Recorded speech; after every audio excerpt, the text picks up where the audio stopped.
So hello everyone, welcome to the channel. तो हम लोग आज क्या कर रहे हैं, क्लास 10th में मैथमेटिक्स में सीबीएसई के सिलेबस में क्या है और क्या नहीं है ये जानने की कोशिश करने वाले हैं। मतलब सिलेबस से क्या क्या डिलीट हो चुका है वो मैं इस वीडियो में आपको बताऊंगा, और साथ ही साथ वीडियो में आखिरी में ये बताऊंगा कि क्या आपको पढ़ना, जो डिलीटेड पोर्शन में क्या पढ़ेंगे तो आपको फायदा होगा, ये भी मैं आपको इस वीडियो में शेयर करूंगा। तो बने रहिए, वीडियो शुरू करते हैं।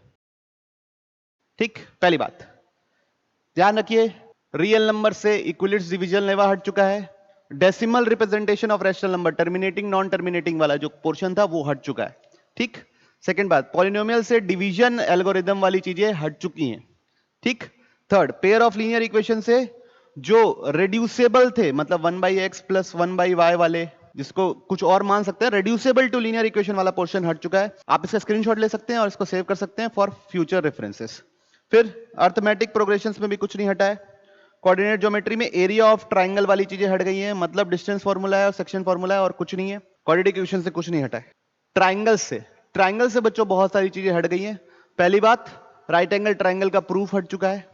दूसरी बात, रेशियो ऑफ, मतलब दो ट्राइंगल का एरिया का रेशियो उनके साइड्स के स्क्वायर के बराबर होता है, एरिया वाला पोर्शन हट चुका है।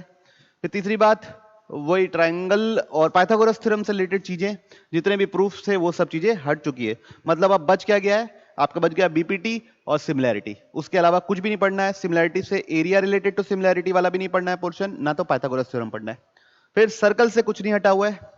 कंस्ट्रक्शन पूरा चैप्टर ही हट गया है बच्चों। इंट्रोडक्शन टू ट्रिग्नोमेट्री से कुछ नहीं हटा है। ट्रिग्नोमेट्रिक आइडेंटिटीज से कॉम्प्लीमेंट्री एंगल्स की प्रॉपर्टी हट गई है कि sine 90 minus theta cos theta होता है, tan 90 minus theta cot theta होता है। ये सब चीजें हट चुकी हैं। कॉम्प्लीमेंट्री प्रॉपर्टीज 90 माइनस थीटा वाली प्रॉपर्टीज हट चुकी हैं। हाइट्स एंड डिस्टेंस से कुछ नहीं हटा है। एरिया रिलेटेड टू सर्कल से कुछ नहीं हटा है। सरफेस एरिया वॉल्यूम से फ्रस्टम हट चुका है। और problem involving converting one types of solid into another, है ना। कॉम्बिनेशन और दो से ज्यादा कॉम्बिनेशन के वाले को सॉलिड्स को नहीं पढ़ना है, दो कॉम्बिनेशन वाले सॉलिड्स को पढ़ना है। और एक से दूसरे कन्वर्ट करने वाले भी चीजें हट चुकी है। Step deviation method for finding mean, cumulative frequency graph, ये दो चीजें हट चुकी हैं। स्टैटिस्टिक्स से, प्रोबेबिलिटी से कुछ नहीं हटा है। ठीक है बच्चों, तो इतना सब चीजें हट चुकी है। ये डिलीटेड पोर्शन है, आप इसका स्क्रीनशॉट ले सकते हैं। अब आपको ये कैसे समझ में आएगा कि मेरे को पढ़ना क्या है, तो पढ़ने के लिए बच्चों आप लोग गूगल में जाके rationalise NCERT for class 10th, अगर आप सर्च मारेंगे rationalise NCERT for class 10th तो आपको एनसीईआरटी मिल जाएगी। उसको डाउनलोड कर लीजिएगा। हर चैप्टर में जो जो उसमें लिखा है वो आपके सिलेबस में है, जो आपके पेपर में आने वाला है। अब एक कुछ एक्स्ट्रा टिप देना चाहता हूं। आप अगर आगे चल के मैथ्स या साइंस की फील्ड में जाना चाहते हैं तो कुछ कुछ चीजें जो डिलीट हो चुकी हैं वो भी आपको पढ़नी चाहिए।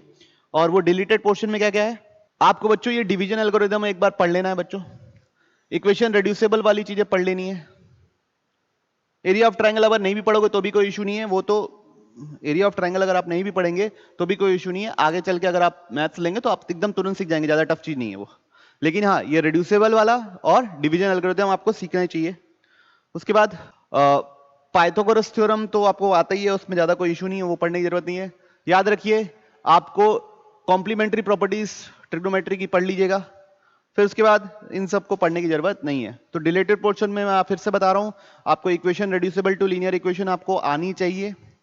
अगर आपको मैथ्स में स्ट्रांग बनना है, आगे चल के मैथ्स लेना है, या आप कुछ भी साइंस में फील्ड में जाना चाह रहे हैं, मतलब फिजिक्स केमिस्ट्री बायो लेना चाह रहे हैं, तो भी आपका मैथ्स स्ट्रांग होना चाहिए।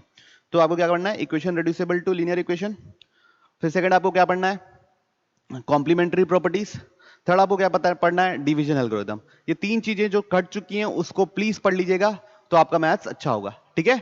और सिलेबस से रिलेटेड अभी भी आपको कोई डाउट है तो आप रैशनलाइज एनसीईआरटी डाउनलोड करके उसको पूरा, जो आपके उसमें आपको जो डिलीटेड पोर्शन है वो हट चुका रहेगा, वही एनसीईआरटी को आपको पढ़ना है सिलेबस के लिए।